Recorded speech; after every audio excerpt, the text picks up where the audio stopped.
I welcome you all to the webinar series of DBT NACAP, which is towards outcome-based agrobiotech education roadmap.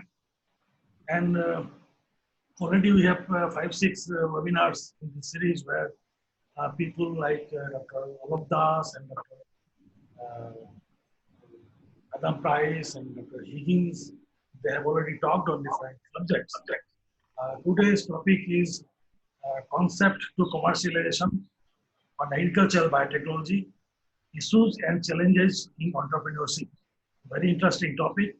And Dr. Lohit Bora will introduce our respected speaker, Dr. Deshpande. Dr. Bora, please. Thank you, Dr. Modi. Good morning to all panelists, and a very good morning to Dr. Deshpande. So I'm just, we know everybody about Deshpande, but still I want to just brief out his achievements. Professor Mukund Deshpande is presently working as director in Greenvention Biotech Private Limited, Pune. He is well-known fungal biotechnologist. He is working in the area of fungal biology, fungal morphogenesis, and mycotechnology with special reference to bioprospecting of fungi. Dr. Deshpande previously worked as chief scientist in CSIR National Chemical Laboratory, Pune, as a professor in Academy of Scientific and Innovative Research and consultant in DBT BIRAC project till September 2019. To list a few of his achievements, Professor Deshpande was elected as Fellow of Maharashtra State Academy of Science in November 1994, Secretary, Maharashtra Academy of Sciences 2014 onwards, elected Fellow of Society for Biocontrol Advancement 2010, Lifetime Achievement Award 2014-15 by Indian Chitin and Chitosan Society, Vice President of Mycological Society of India 2015, and President of Mycological Society of India 2020. With a vast research experience, Professor Deshpande has, to his credit, 152 research papers published in various national and international journals. He has 9 patents, and also he has guided more than 20 PhD students. Besides these also, there are so many achievements, but I am not going to list all the achievements. And with this brief introduction, I now request Dr. Deshpande to present his talk. Yeah. Thank you. Thank you very much. At the outset, I would like to thank DBT Center for giving me this opportunity to give the talk on the concept to commercialization. I'm also thankful to Dr. Modi and Dr. Lohit Bora for their kind introduction. And I would like to make certain comments regarding what are the issues and challenges in entrepreneurship. And I'm taking only one example of concept to commercialization. It is a myco-insecticide, which we have developed in NCL, and the same thing we are taking now ahead for the commercial venture. Now, when we talk about any biotech industry, am I audible? Yes, yes. When we talk about biotech industry, there are 2 different areas, main: agriculture, which is high volume, low cost industry, and the second one is healthcare, which is high value, low volume industry. Certainly healthcare, though it is difficult, but value is more. But in case of agriculture, it is relatively simpler, but it is because of high volume, low cost. Lot of efforts are necessary to be put to get the commercial production of any commercial way product. Now, when we talk about any myco-insecticide first, or whatever, whenever we talk about biotech industry, we have to find out what is the potential market. And now when we think about the potential market per se, we find that the mycopesticide market at present is around 0.66 billion US dollars, which can be increased up to 66 billion US dollar if all the chemical pesticide market is stopped. So, I mean, that is the total potential. As far as the total biopesticide market is concerned, we find that a 6.6 billion US dollar is the biopesticide market, and this market is mainly because of the Bacillus thuringiensis, that is the Bt toxin, and which is being used regularly, though we have Bt crops. In case of microbial pesticides, uh, there are three different approaches what one can think about. One, you can use directly microorganism like fungi, bacteria, and viruses, or you can use enzymes which can hydrolyze the protective cover of insects and fungi. The important fact is that the insects and fungi, they share common structural component like chitin. So chitin is based hydrolyzing enzyme complex can be used, and we are also working on this aspect. Enzyme inhibitors, these enzyme inhibitors which can target enzymes which are essential for growth. For example, say chitin synthase. This enzyme can be targeted, which is exclusive for the fungi and insect. Then the differentiation and virulence. So these are the three areas where you can screen different enzyme inhibitors. Now, actually, the biology of fungus-insect interaction started long back in around 1880, and the first organism which has been studied was the Metarhizium anisopliae, which was used as to control the beetles and the sugar beet weevil. Eventually, it was worked out that there are three different groups of insect pathogenic fungi can be used in the field. The commonly encountered fungi are like Metarhizium, Beauveria, Nemoria, Paecilomyces, and others frequently encountered but less potential is Verticillium, of course, and Entomophaga. But there are certain saprophytic species also which are the mistaken identity like Penicillium, Aspergillus, Fusarium. Now, why we are going towards the insect pathogenic fungi? Because in case of bacteria as well as the viral preparation, they are effective by ingestion, but insect pathogenic fungi, they are effective by contact. And there is no resistance reported so far because number of virulence factors are involved.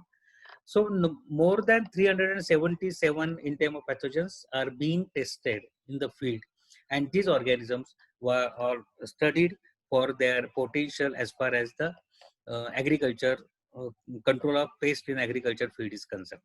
Now it is the journey from laboratory to farmers, and then of course when we talk about the farmers, it is the commercialization. So phase one, usually whenever we talk about anything, we should have proof of concept, and we had our phase one for almost 4 years, where we have seen that the number of insect pathogenic fungi can be used as microinsecticide. Phase two is of course the demonstration of proof of concept and the farmers participatory activities. The third is the transferring microinsecticide technology to the private sector. And this is the reason why I started the company, because it is very difficult venture as far as the private industry partnership is concerned. So eventually we thought that, an NCL also suggested that we should have our own startup. Phase four, which is most difficult aspect, is the regulatory consideration. That is the Central Insecticide Board registration. Same thing is true, of course, for the healthcare, where you need FDA approval, which is more stringent. But here, Central Insecticide Board registration. Then farmers education. Farmers are not ready immediately to use your product. They should be convinced. So farmers education is important. And of course, eventually we can have new ventures for bioprospecting. Why we need bioprospecting? Because as I am saying that the agriculture is high volume, low cost. If you want to get the additional benefits or value addition is necessary, then only your product can sustain in the market. Now, uh, how we started this knowledge base? So first we went to the different fields and we try to collect different insects which are infected. Now it is quite easy to identify whether the infection is because of the fungus or because of the bacteria. When it is fungal infection, usually hard, body is hard, the larva is hard. If it is soft and black, usually it is bacterial or viral infection. Even one can collect the live insects also from the field, where they have abnormal behavior, not feeding, poor coordination, jerky movements, etc. So these are the some tips which one. এইদিকে গেঞ্জি তো গেঞ্জি Can you just mute your this one? Huh? So these are the some tips which I thought that maybe it is necessary if one wants to go into this venture. And of course, the soil dilution method, which is the general method, or the even bait method, that is Galleria bait method, is also important as far as the isolation of these organisms is concerned. Now, uh, we narrowed down to insect pathogenic fungi like metarhizium. There are different metarhizium species, and at present there are 9 different species: Metarhizium anisopli, Metarhizium acridum, and so on and so forth, Metarhizium robertsi, etc. So all these species are important as far as the fungus insect interaction is concerned. Just to add that the organism which is at present is very important in the Metarhizium, under Metarhizium genus, is Metarhizium acridum, and this organism is now important or necessary for the locust control. And why? I'm just going to talk little later. So this is the first thing, that it is not that only you go to the field and just collect couple of organisms. We have collected almost 68 isolates from soil. It is 58 isolates from different rhizosporic soils, right from the tomato. Tomato is a host for Helicoverpa, because that time our target was Helicoverpa. Brinjal, okra, pigeon pea, chickpea, cotton, etc. All these are the different crops which we are which are the host for the Helicoverpa. But interestingly, we have collected some samples and we got very good Metarhizium isolates from different fields like custard apple and custard apple field. And also we have collected from insect hosts like pigeon pea, greasy cutworm, sugarcane, millibug, etc. And we could isolate the organisms which are effective in the controlling this pest. Now, this knowledge pool or the organisms are necessary, because around 50 strains we have at present in our hand, where Metarhizium anisopli 20 strains, Flavoviridae. This is another organism which is important in the field for the control of different pests. Metarhizium acridum, just now I mentioned, and Metarhizium species, different species. So you need to know the basic aspects which can give you the idea that which organism is useful in the field. Sometimes we need rapid tool to identify this. And the interesting tool I found that the conidial tolerance for high temperature or low temperature. Usually acridum species is tolerant to high temperature, that is 40 to 50 degrees centigrade, while Flavoviridae is quite active at lower temperature. So this type of information or knowledge is necessary when you are trying to promote your product in different areas. We have 35 zones all over India. We have almost 35 climatic zones, and so you need to know in which area your organism will work very well. Now, when we talk about the analysis of these organisms, most of the organisms, they work by producing cuticle degrading enzymes like chitinase, chitin deacetylase, chitosanase, protease, etc. So these enzymes are important activities for the fungus insect interaction. So one can think about estimating these enzyme activities. Then LT50, that is the lethal time and lethal concentration. These two aspects are important. And the third aspect is, of course, the sedimentation time, because when you are doing spraying, you need to know the hydrophobicity of your conidia, because hydrophobicity is important as far as the fungus insect interaction is concerned.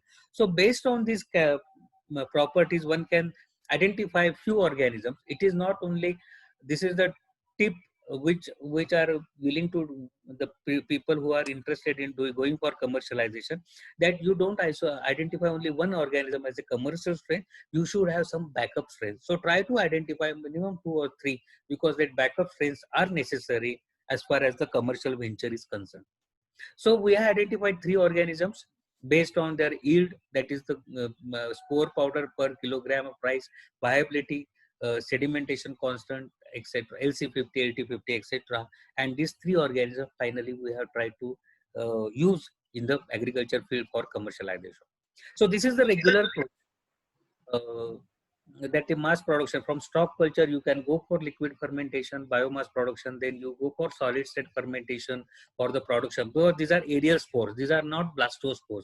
Again, this one mistake most of the time has been done, that by doing submerged fermentation, people think that they can get aerial spores. Aerial spores are only on aerial mycelium.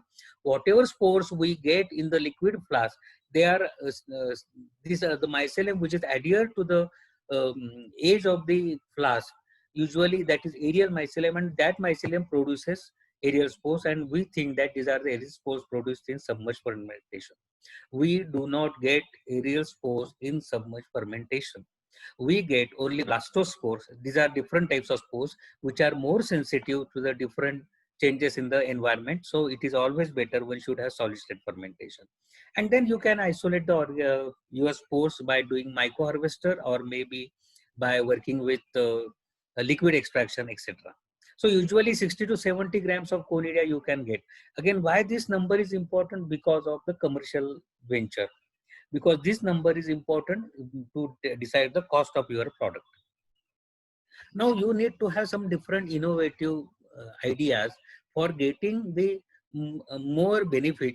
For example, here for solid state fermentation, we are using this bag with the membrane. This membrane is for the gaseous exchange, and because of gaseous exchange, we do not get there is heat is not generated in this, and then naturally we get the good amount of spores.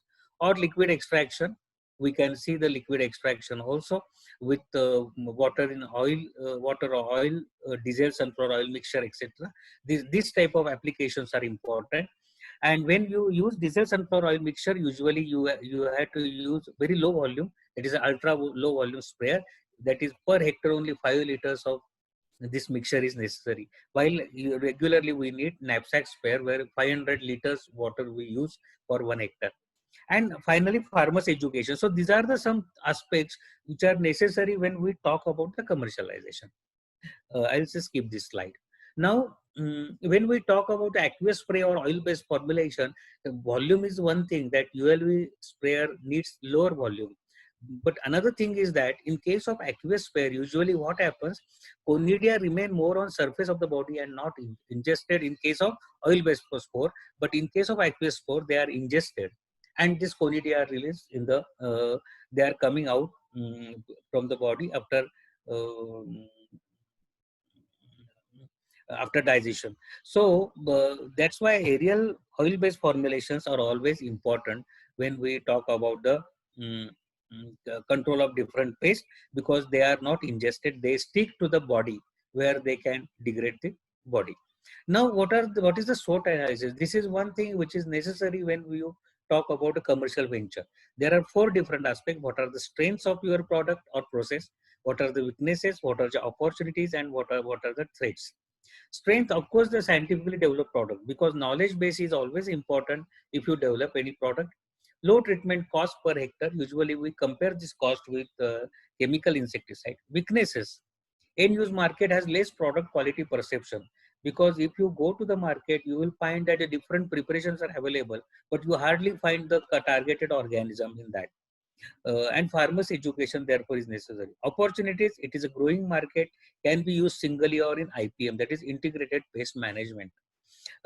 This is because again, as I mentioned in second slide, that the chemical insecticide market should go down because of the environment concern, and therefore we see that lot of opportunities. What is threat? And this is according to me is important, and I'm going to highlight this point. This know-how cannot be kept confidential. Why? Because we are using live organisms in the field. When we use live organism, any microbiologist can go to the field where you have spread your organism. They can isolate the organism. So what is the thing which you can do to protect your know-how? I'm going to talk little later. And sometimes I find that the large amount segment, most number of colleges or university departments, they produce this material. So industries are now coming forward, because unorganized sector that pays more than 75%. That means only 25% sector is available for the industries. And main hurdle for agriculture thing is of course Central Insecticide Board registration.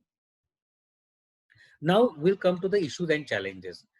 When we talk about any organism, virulence of that organism is important, speed of action, large scale production, shelf life and stability of formulation, and non-target effect should not be there. So targeting is important. And from industry point of view, cost of product or process, and the IPR, that is the intellectual property right. And what are the strong incentives if you go with such type of product. So value added, strong incentive is value addition and bioprospecting. Of course, the last is the CIP registration. Now, what is a major concern in developing mycopesticide? That your product should be viable as well as it should be virulent. Now, just little more information about, say, mycoinsecticide. I can say that Metarhizium is a saprophytic organism, and then it became insect pathogenic fungus. That means it can grow very well as a saprophyte. So what is the virulence of your organism? So that is important. Effect of temperature and humidity. I mentioned about temperature, that high temperature usually favors Metarhizium acridum and lower temperature for this Flavoviridian Ansoplay. So now these are the different steps in the fungus insect interaction. You will find the growth and differentiation mechanism. Conidial germination, when the conidia fall on the cuticle, you will get the germination. Then eventually one mechanical peg is produced, aprisorium, then it goes inside, and then eventually we will find that in the hemolymph the blastospores are produced. I mentioned about blastospores, but these are sensitive spores. But here they block the total hemolymph, and we can find that they produce also toxin like destruxin, and eventually they kill the insect. So there are two different killing components. One is cuticle degrading enzymes to control to degrade the protective cover. Another one is destruxin, which is toxin. So each step requires differential expression of more than hundreds of genes. Now, initially though we thought that it can be used as mycoinsecticide in Helicoverpa armigera, but eventually to get the commercially feasible product, you should know what is the effectiveness against different pests. And here we find that it works against different Lepidoptera, the Lepidopteran pests like Helicoverpa armigera, Spodoptera lithura, then mealybugs, then red cotton bug, woolly aphids, jassids, thrips, mosquitoes or even. So these are we had tested in the field as well as in the laboratory, that these are the different pests can be controlled using our preparation, commercial preparation. So at least we can use this type of organisms in a different agriculture fields. Then in case of fungus interaction, recently we were having discussion, of course, on webinar of the locust control, and Metarhizium acridum is the organism which can be used for the locust control, where it has all these enzymes which are necessary for aprisorium formation, for cuticle degradation, etc. And finally colonization of hemolymph. Now, this is one thing I always mention about the virulence. So other than viability, why virulence is important? Because if the virulence is more, you need less number of spores to kill the insect pest. So that is the idea. So usually one can go for isolation of variant and not for mutant. Mutation is not allowed in agriculture. In agriculture, you cannot use any mutant per se, because there are a lot of restrictions as far as the diversity is concerned. Okay, one can isolate the variant, but and one can get the different variants which can stay under higher temperature as well as under UVB radiation, etc. So you can certainly isolate such type of variant. But mutation, spontaneous mutation is there, which people for the basic science, they have worked on spontaneous mutation. They have also worked on induced mutation and genetic engineering. Though it is interesting approach, but lot of geopolitical issues. And there are different candidate genes for genetically modified Metarhizium: protease, protein kinase, osmosensor, that is MOS1, pyrilipin, etc. But most interesting is the scorpion toxin. This type of research has been done by Professor Sandlager. He is the person who has done a lot of work, and the one species is named Metarhizium robertsi for him. So he has transferred these scorpion toxin genes, that ALT gene, into Metarhizium, and found that the 22-fold lower spore doses are important to kill Metarhizium. So for mosquito control, again the LC50 is also reduced. So all these things, observations are certainly fine as far as the basic aspect is concerned. But what could happen to GM fungi in the wild? What could be impact of GM fungi on all functionally known geochemical, ecological, environmental processes? And could gene introduce, escape, and spread to other microbes? And these are the main concerns, and therefore in India it is very difficult to use such type of organisms. For Metarhizium acridum, Also, recombinant strains are being produced, and recent report shows that the ALT1, a sodium channel blocker, has been used, or hybrid toxin. These genes are being used for making the recombinant strain. But again, in agriculture, recombinant organisms are not allowed, and therefore we have designed and we have observed a new method, that is the natural transformation. Like in case of organisms like variant, here we are using natural transformation. So now, just to give little background, if you remember my third slide of the different metarhizium strains, you will find that we got 6 strains, Metarhizium anisople strains, from custard apple field, and not from one field, from different places like Lonar Lake, as well as from Buldana district, maybe 500 kilometers away from Pune, and from Saswat 30 kilometers away from Pune.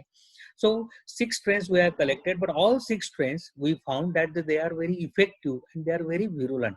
And the reason, we wanted to find out what is the reason behind this. Recently we have published this paper in Journal of Basic Microbiology, and we have seen that this type of organisms which are coming from the custard apple field, they are having lot of insecticidal potential, and there is a possibility of horizontal gene transfer from custard apple to Metarhizium anisople. And what is that? There are different insecticidal peptides, cyclopeptides are produced in custard apple, and we have seen that these genes are transferred in Metarhizium anisople, and because of that one, our organism is becoming more virulent. Then we have seen that to validate this concept, we have seen that other insecticidal plants, can we have such type of organisms. So from chili, neem, and papaya, we have isolated different organisms, and then these organisms also showing very high mortality. It suggests that there is a possibility of transfer of insecticidal traits from uh, uh, these plants to Metarhizium anisople. And why this idea has come to our mind? Because there is a report of endophytic organism where the endophyte Taxomyces, this organism produces Taxol, which is coming from the plant. And this, because of that one, we thought that maybe this is the mechanism where we can get the natural transformant. All these organisms are endophytic in nature, and then we find that they are released in the soil because of the from the debris, and then we isolate and we get the effective strains. Uh, then as I mentioned, that this is important aspect as the industry is concerned. Large scale production, balance between number of spores and virulence is necessary. If you go more towards the number of spores, you will get the reduction in the virulence. So always remember that balance should be there. Now, just to protect our organism, what initially we did, we tried to identify microsatellite markers uh, for our strains, and we found that these markers are specific, but these markers are from the non-coding region. So we need to have specific marker for your strain, where you can identify your strain, whether somebody has taken this strain. So you can take this strain from the field and just try to identify your strain. Then these microsatellite markers can protect your IPR. So this is important thing when you work with such type of live organisms. It is not only for Metarhizium, maybe you can think about any other organism. But now, as I mentioned, that it is not only the organism. These organisms can remain in soil as saprophytic. So we need to have different type of markers, and we have designed different markers of virulence markers. So that means we have taken 5 critical degrading enzymes as markers, like chitinase, chitosanase, chitin deacetylase, protease, lipase. All these enzyme markers we are taking, and we have seen that the PR1, that is a protease marker, is certainly important as far as the virulence is concerned. Now, this is the main concern. Are mycosid sprays eco-friendly? Yes, we had tested these sprays in for non-target insects, etc. No mortality was observed, and have specific exclusion mechanism, because when we talk about honeybee or say any other organism which is useful, or silkworm, we see that they have specific exclusion mechanism. So Metarhizium anisople doesn't really affect this. And of course, it is not harmful to the birds, because birds eat these larvae. And we have proved that one qualitatively as well as quantitatively.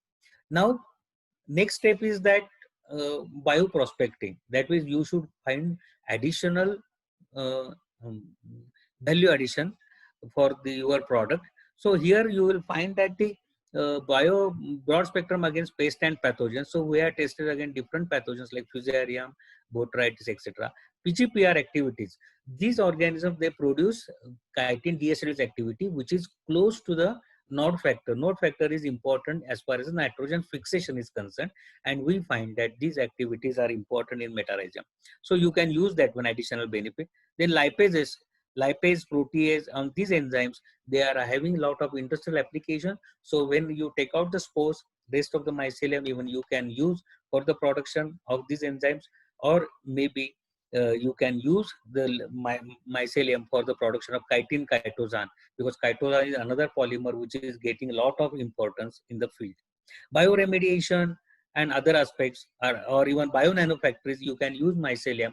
This work also we have done, that where we have used this mycelium after removing spores for the production of synthesis of nanomaterials, especially silver nanoparticles, and this is working well in the field.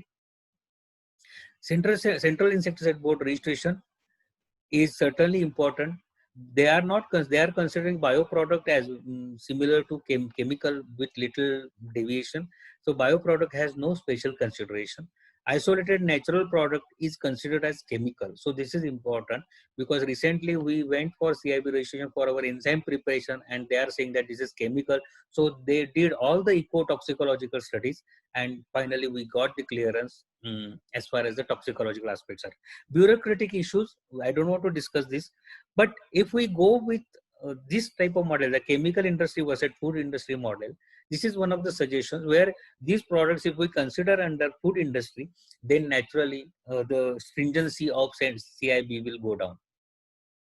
So we have produced 3 different products in National Chemical Laboratory, and then that means this is a technology which is developed by me in NCL.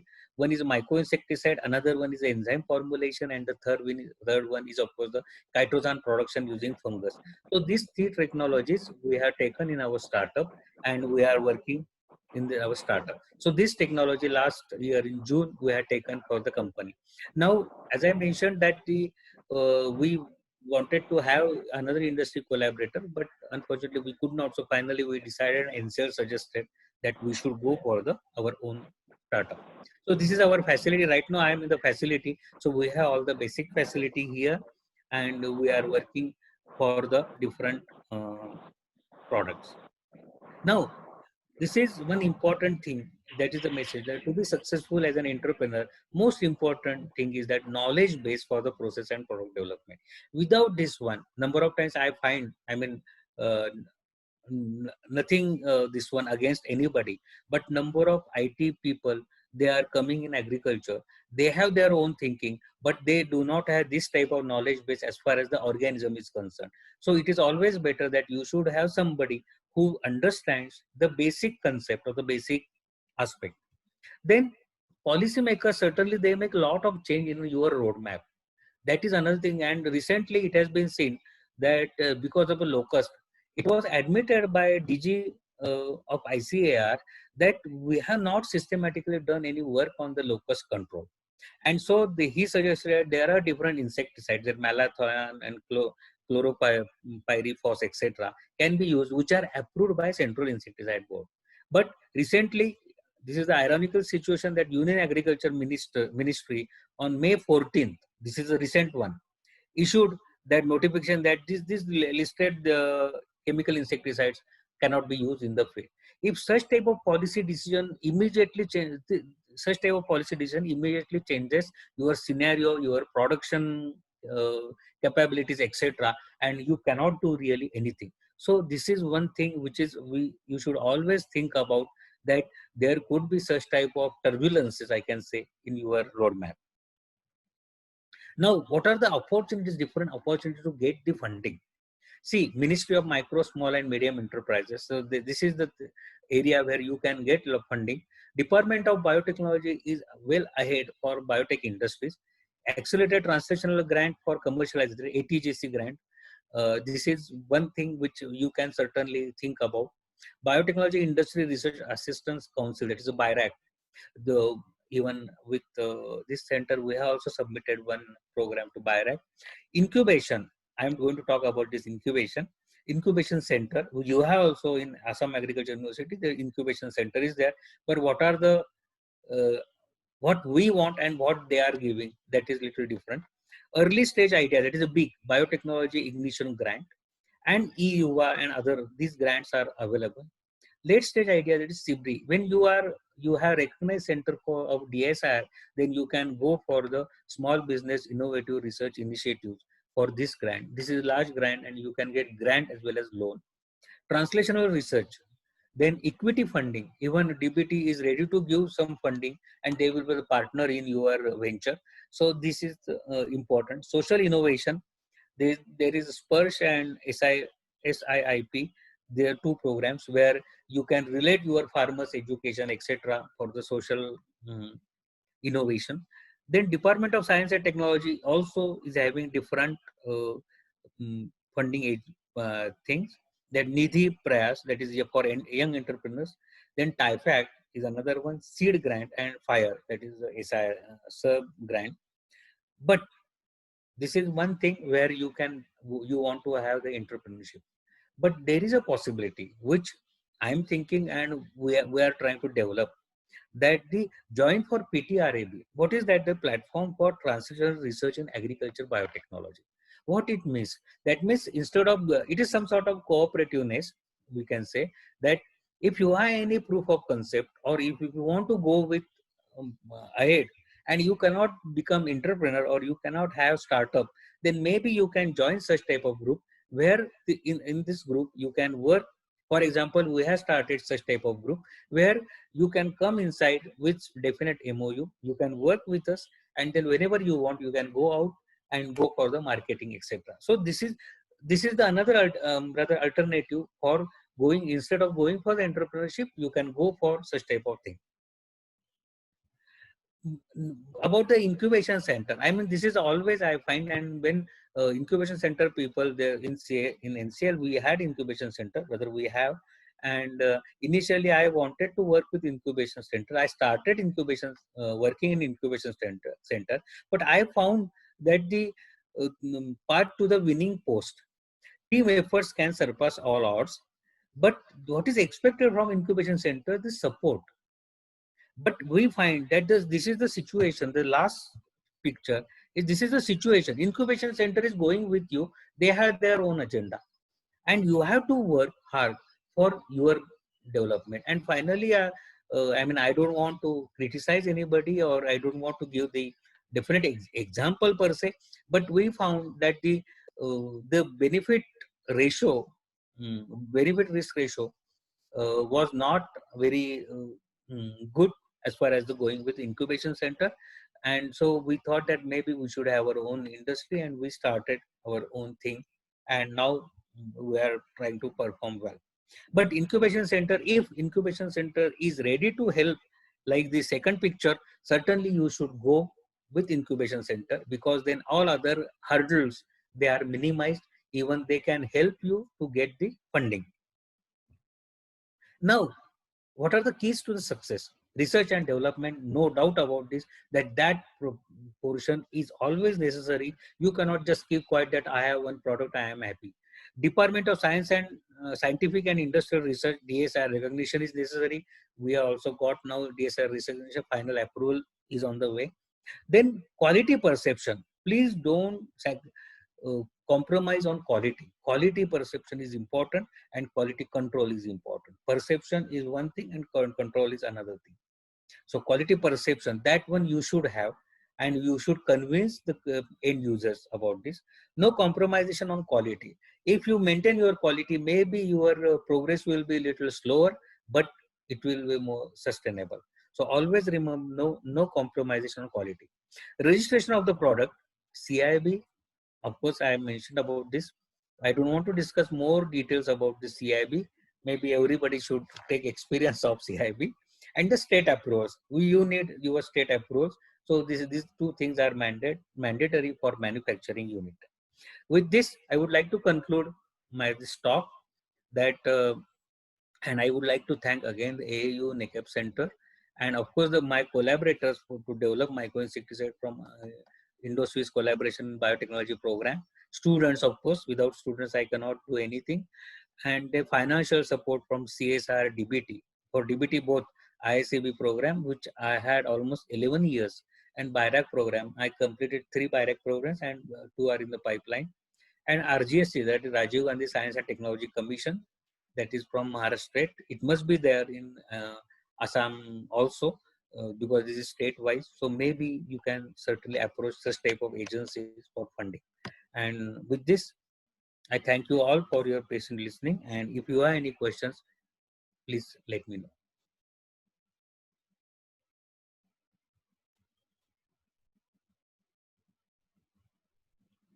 Can I? Hello?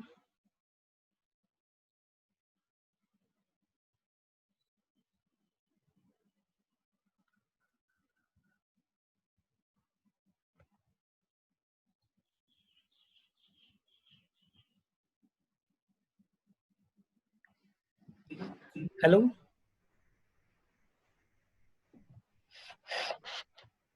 Yes, sir.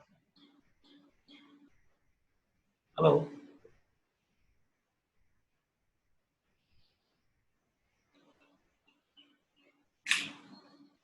Hello. Yeah. Dr. Deshpande, are you done? Actually, I got Yeah. I mentioned that one. That yes. So, So any thank you. questions? And I think he will happy to take few questions. Yes.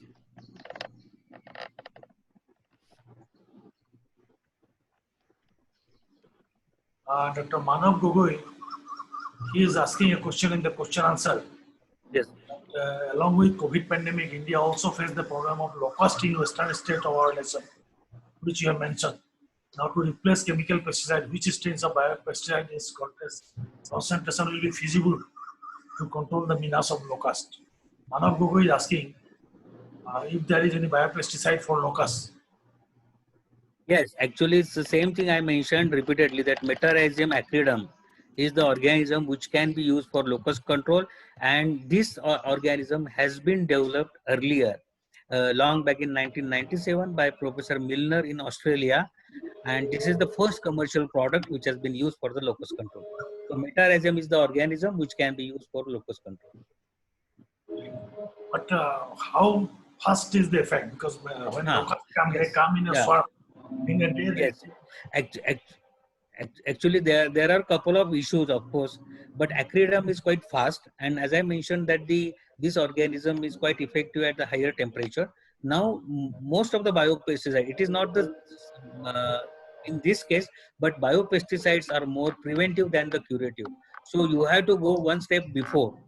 For even if you go for the site where the breeding is done. So, for example, of course, this site at present for locust, it is in Rajasthan, and earlier to that one, it is in Pakistan. So, if you go for the breeding site, you can certainly have the better control of locust. So, breeding site control is important as far as the biopesticides are concerned. Chemicals, of course, they are fast acting, but they have a lot of other side effects. that is well known. Yeah. Pradipta Bhomik, she has a question. She has in fact two questions. In case of heavy infestation where immediate solution is needed, will biopesticide be suitable? And Heavy is there any infestation, advice?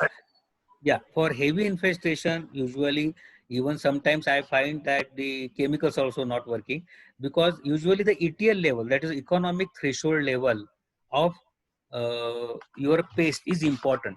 For example, once we were working in Karnataka, Gulbarga, where the helicoverpa infestation was there in chickpea, and we find that the 5 to 6 larvae per plant, we could not control that. When the ETL level is 2 to 3 larvae, and that too in the second instar or third instar at the most, you can control very well. And same thing, that there also we could not get control with insecticide, because by that time these larvae, they eat the crop. So ETL level is important, and I personally suggest, even here also we try to canvass and tell farmers that try to give the sprays preventively. Preventive measures are more important, and they will reduce the loss in the field. So always it is remember as far as the biopesticides are concerned, preventive measures are always important. Yeah, Dr. Mukherjee, please. Dr. Yes, sir. Deshpande, Yeah. my question is about fungus transformation. Have you tried agrobacteria as an agent to transform fungus? No, actually, I have not done any transformation per se, because this is number one, as I mentioned here, that the recombinant organisms are not allowed in agriculture field. And that's why we have not done any recombinant work. We have identified the natural transformant, and natural transformant from custard apple, which is the organism which was endophytic. It got the transfer of this insecticidal traits, and we isolate that organism, and we are using that organism in the field, which is more virulent. But we have not done any recombinant work per se. So, is it because of regulatory restriction or something? Yeah, it is because of regulatory restrictions. Because say in any case, if they are not going to allow this recombinant organism in the field, because they always worry. I mean, I don't know how far it is true, but they always worry that the recombinant organism, there is a possibility of release of such type genes into the different diversity, and maybe diversity will be affected.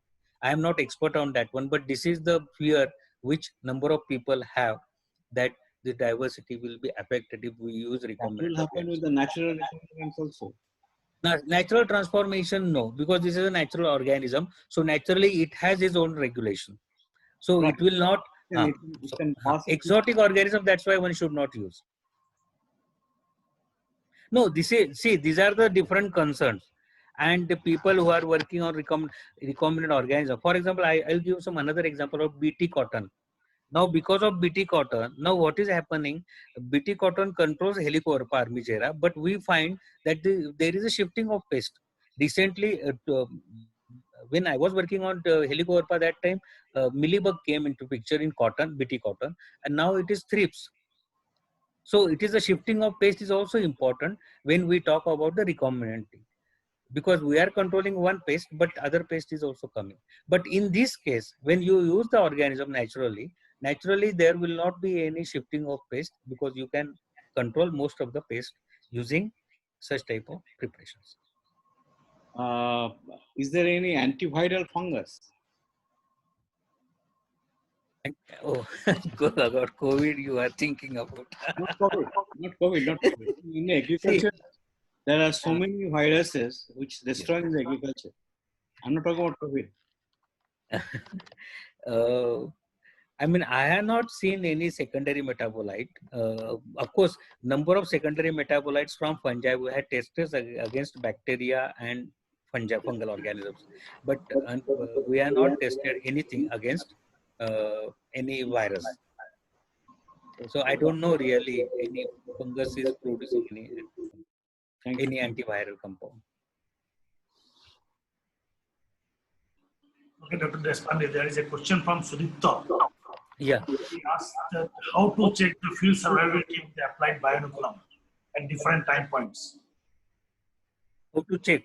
Okay, so what we do usually to check the viability of our preparation, usually we identify few plants and put our cover slip on the plant and do the spraying. Then these cover slips we bring into the laboratory after first day, second day, third day, like that, and then we try to see whether these spores they germinate. So this is the way we have identified that how many days our products. Mainly long term, up to 6 months, suppose. So that one also I can say that as I mentioned that we have microsatellite markers, and what we do, we isolate the organisms again, say Metarhizium strains from the soil. There are some specific media where we can get the Metarhizium strains, and with this we try to identify whether our organism is surviving or not.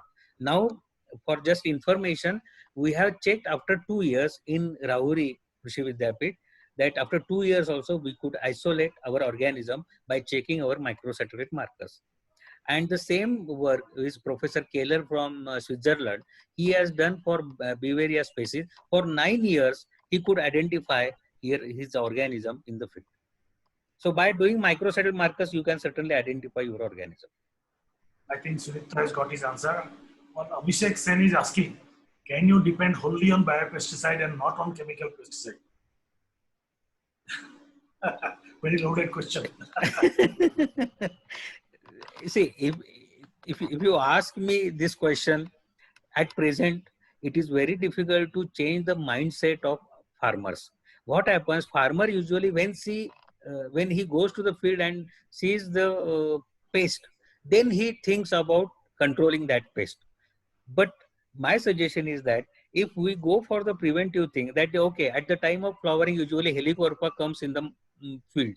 So if you go at the time of flowering and try to check whether any first instar larva are there or something like that, certainly you can control very well. But this type of education, unfortunately, is not there for the farming community. So it is necessary that we should have that education. Then maybe biopesticide will take and will have bright future. But otherwise, most of the farmers, they go with chemicals. But again, here I want to make one note that grape people, they don't go with chemical pesticides. There are 70 chemicals which are being used in the grape field. 70 sprays of chemicals, 255 chemicals. But these are not export grapes. For export grapes, they cannot use such type of things. So if we go with more with organic farming, maybe biopesticide will have better future. There is another question about nano-based pesticide. He's asking whether it is permitted in the field and Which what is one? the stand of the government. Nano-based pesticide. Which pesticide? I could not. Nanotechnology. Nano-based. So this is very good question. Actually, yesterday only we had discussion. Nano-based biopesticide is till today is not approved in agriculture field. Only one nano biopesticide which is approved is silver nanoparticles in detergent industry. There is no till today approval even for by USDA for agriculture field. Now why they think that way? Because the toxicity, maybe as the formulation becoming nano size, maybe it can be more toxic, and there is a possibility of toxicity and the toxicity non-target effect and other things. So it is very difficult to get the approval, and it has different type of approval mechanism. Now even CIB is trying to set the different approval mechanism. But till today, there is no nanobiopesticide approved. Another question is about FSSI approval and the information on quality of the finished product. Is it possible? How can we ease the process of getting FSSI approval? Process of FSSI approval I can give. I mean, right now, I mean, often I can, but the person who is interested, maybe he can check my email and then I can send the details about the FSSI approval. We will share your email ID with him. We will share your email ID with this. Yeah. Can I come back, please? Yes, yes, sir. Yeah, no problem. See, most of the fungi have proteins like dicer, arginate, RNA-dependent RNA polymorphs. Okay, and these are all RNA silencing factors. And RNA silencing has evolved as an antiviral agent. So that's why I wanted to ask whether fungus are competent to inhibit viruses. Yeah, now this is another approach which is being used in the RNA silencing for the control of different pests and pathogens in the field. Even yesterday only. But about the virus, I don't know whether any fungus has this type of mechanism to control any viral infection. I mean, unfortunately, I don't have any idea. But maybe I will talk to person who is working on RNA silencing. One of my students, now she is scientist in Agarkar Research Institute, Dr. Vandana Gormade. Maybe she will be able to give me some information. I can pass it on this information. Yeah, that will be very nice. Very nice. Thank you.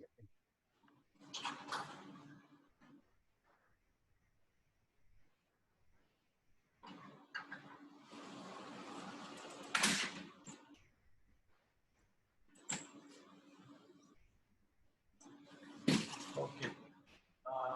Molaya is asking about how to pinpoint candidate insecticidal genes in your tested microorganisms. Candidate? How to? How to pinpoint candidate insecticidal genes from your tested microorganisms? Okay, there are, as far as the insecticidal activities are concerned, there are two different activities. Even what at present we're trying to develop another product where the cuticle degrading enzymes, there we are thinking that these are the insecticidal activities, chitinase, protease, lipase, etc. They degrade cuticle and eventually kill the insect. And these are the enzymic components. There are non-enzymic components also like dextrosin, etc. Especially the so cyclopeptide synthase enzymes, they are important as far as the synthesis of the insecticidal molecules are concerned, especially dextrosin. And this can be identified very well. And if anybody is interested, I can give the list of genes which are important as far as the production of such type of dextrosin like material is concerned. So I can give the list of enzymes which can be used uh, to identify or the pinpoint the insecticidal property. There is one Priya Mani asking about one pesticide that can be recommended and found effective based on your experience. Any one?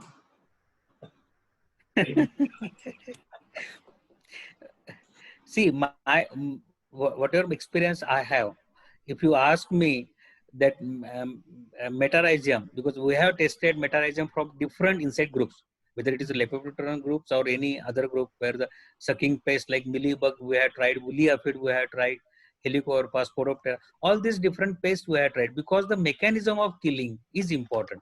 And mechanism of killing is the cuticle degrading enzymes. And all insect pests are having the insect cuticle where these enzymes are important to degrade the cuticle. So if you degrade the cuticle well in time, and that is the advantage of fungal organisms because they are effective by contact. So this is the some sort of, we can say, the contact poison, and they degrade cuticle and eventually organism certainly is dead, insect is dead. Only thing is that it takes little longer time, so it should be always preventive and not curative. One Dr. Namdes is asking a very nice question.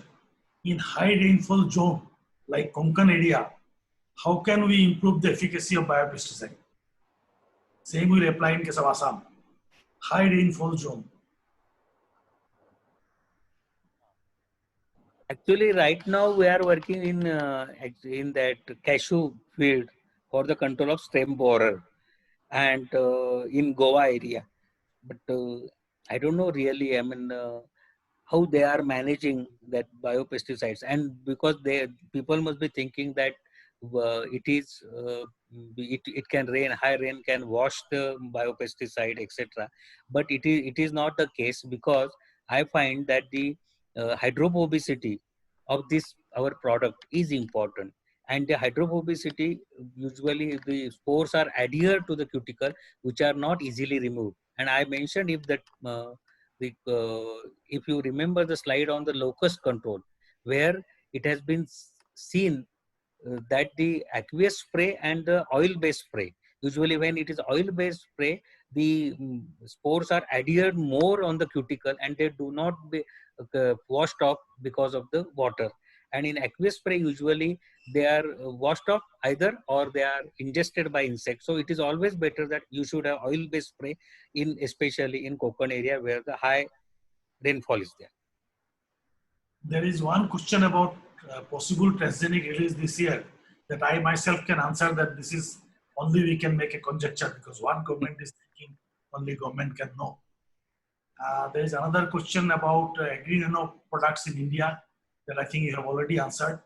And Dr. Rajan Borwa, I think would like to answer that one. There is another question about can we mix different biopesticide based on which crop we are cultivating? I think this is important. No, yeah, this is a quite interesting question, and I can give the answer also that at present we are doing that. See, there are, we started with 50 metarhizium strains, and we have now come out with a combination treatment or the consortium treatment where 3 strains we are using for the control of pest, especially stem borer, and we are getting very good results. It is for the one genus, but now for the control of say white grub in sugarcane field and Hopefully, if we get the program with DBT NECAP, we are going to do that way, that we will have the combination of 3 different genera like Metarhizium, Beauveria and Verticillium. And now people are always thinking about the combination treatment, because all these organisms, they had different modes of infectivity. Second thing is that they have different stability of different environment. So always combination treatment is important as consortium, but you should have individual registration for these organisms. So if you have individual registration, certainly combination treatment is the answer for the control of effective control of pest. Okay, I think Dr. Lohit Bora wants to speak something. Yes, Dr. Deshpande, I have got 2 or 3 queries. First one is definitely you have said something about very effective species of Metarhizium tree, and altogether 7. So out of that, we see in the market that Tenisopoli is the one which is actually it is marketed. Others are not marketed. Am I audible? Yes, Yes. yes. Yes. Others are not marketed. What is the reason? First, that is my first query. Then secondly, you said something about the consortia. That is consortia amongst the strains of Metarhizium. We have also tried that, and that is, as you have said, the individual registration is the answer, but that is also very difficult. But in field, what we have seen that the combination of, for example, Metarhizium, Trichoderma, and Beauveria, they are effective, and in the laboratory, Yes, yes. they are effective. They are effective against different pests, different diseases. But my question is there any chance that at certain point of time, one will overpower the other? That is my question.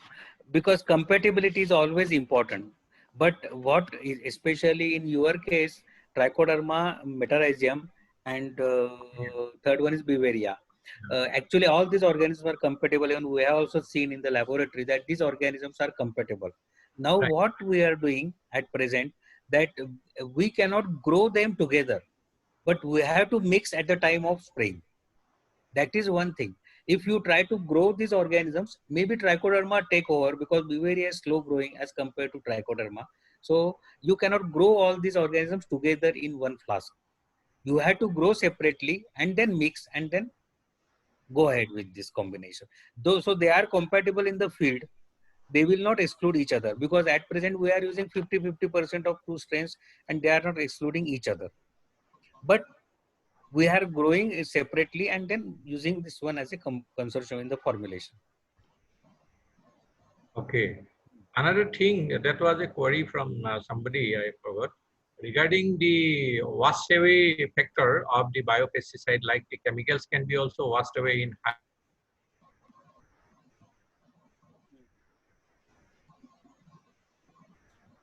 So Bora, you got to start. The washed away, only oil formulation is important when we talk about washed away. Yeah. It seems Dr. Bora has lost his connection. One Dr. Nasima Rahman is asking, what is the prospect of biopesticide in vegetable production? I think it's very good. Yes, biopesticides at present, because our belt near our industry, and we have also filled 2 acres land with us for vegetable production. And this time we have done already field trials with the different farming community at Baramati, maybe 100 kilometers away from this place. So in vegetables, especially for thrips control and jacid control, certainly it is important, and we can certainly use these biopesticides, and they are certainly have better thing. Of course, number of times it is that fear is there, that whether these spores they will harm anybody, but toxicological studies, they show that such type of spores are not harmful to human beings, and all these toxicological studies are necessary when you use any novel organism in the field. But usually we wash the vegetables and then eat, so there is no problem at all as far as, but vegetable is having a lot of good future in vegetable crops. I can see Dr. Bora has come back now. Yeah. Regarding the sticker we are talking about, so what in laboratory condition, we have seen that sticker doesn't have got any effect, like in case of pesticides. That is one. Finally, my question regarding Trichodama viridi or Trichodama harzianum, whatever you say, that their growth is fast as compared to most of the microbes. Most of the microbes. Very. So that consortia factor again coming back, consortia factor. Now, in case of bacteria, for example, we are combining Trichodama with Pseudomonas fluorescens. Pseudomonas fluorescens is another bacteria which can grow very fast. That is also within 24 hours, we get complete growth of the in culture plate.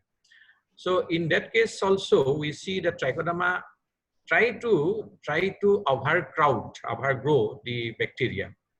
So it will be a right decision whether, that is my question, whether it is okay if we go for another bacteria. Say for example, Bacillus thuringiensis, combination of Bacillus thuringiensis, Pseudomonas fluorescens with Trichodama. No, my suggestion is that Trichoderma, say what is the inoculum size you are using? That is also important. You can use less inoculum, and again you can modify the say medium. If you are trying to grow in one, you are talking about the growing these two organisms in one flask, Pseudomonas and Trichoderma. Yeah. Right. Yeah. So in that case, if you change the pH, it will go towards the alkaline side. Naturally, Trichoderma's growth will be lower down, because Trichoderma will need little acidic side. It is a fungal organism, so it will be less than 6.5. So you try to grow your organisms. Pseudomonas is favored at the alkaline pH. So naturally, you try to change that. With this is number one, and the second thing is that you lower the inoculum, spore inoculum. So naturally, the growth of this one will be little less as compared to Pseudomonas. Okay, in that case, what we are doing is we are trying to incorporate some of the ingredients of, say, for example, Pseudomonas fluorescens requires a very specific media. Then Bacillus thuringiensis, of course, as general media, it can grow, but it also needs a specific media. Trichodama, no problem, it has got a specific media, but we generally grow in simple media like, say, for example, PDA. Now, what we are trying to do, whether it will be right or wrong, that is my question, that we are trying to incorporate some of the specific nutrients required by Pseudomonas fluorescens, specific nutrient required by Bacillus thuringiensis into that general media, whether it is right or wrong. But we are getting good growth. You are getting good growth. Yeah. Of the three. No, because my suggestion is that you have to see the effect.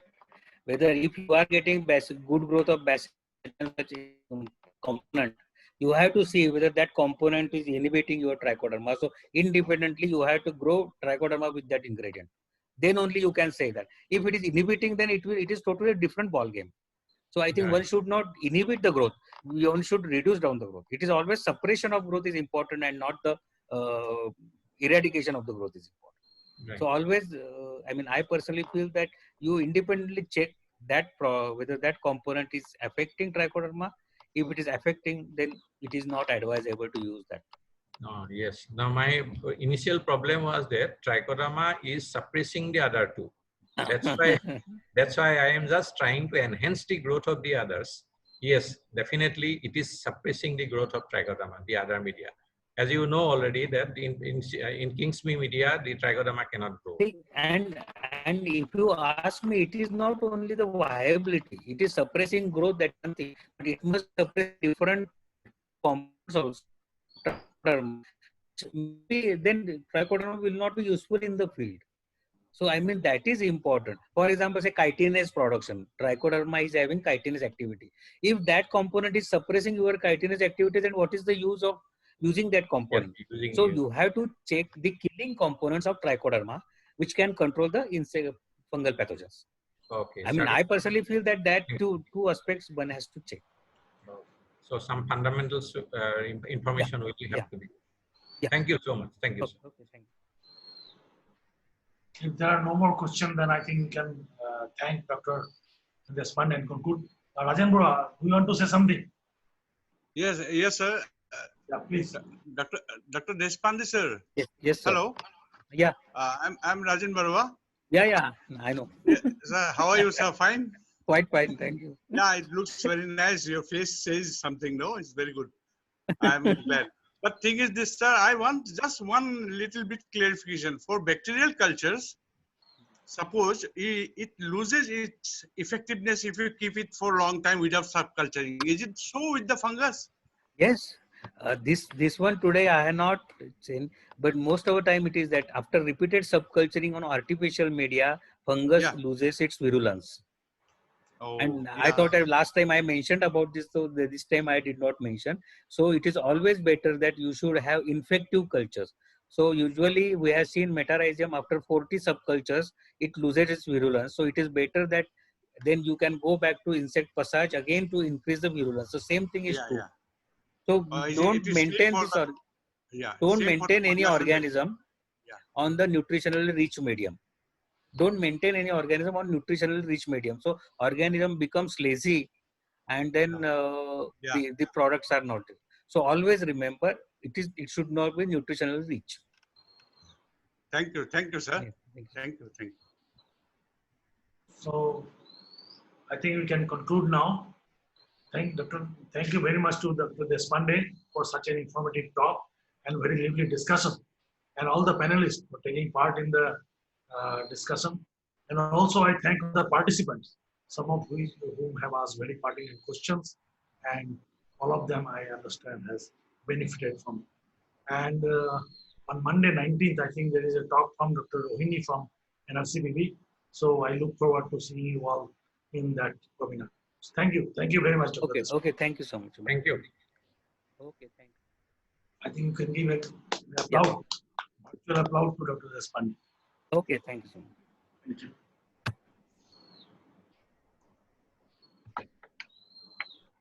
So, Dr. Deshpande, I will leave the meeting now.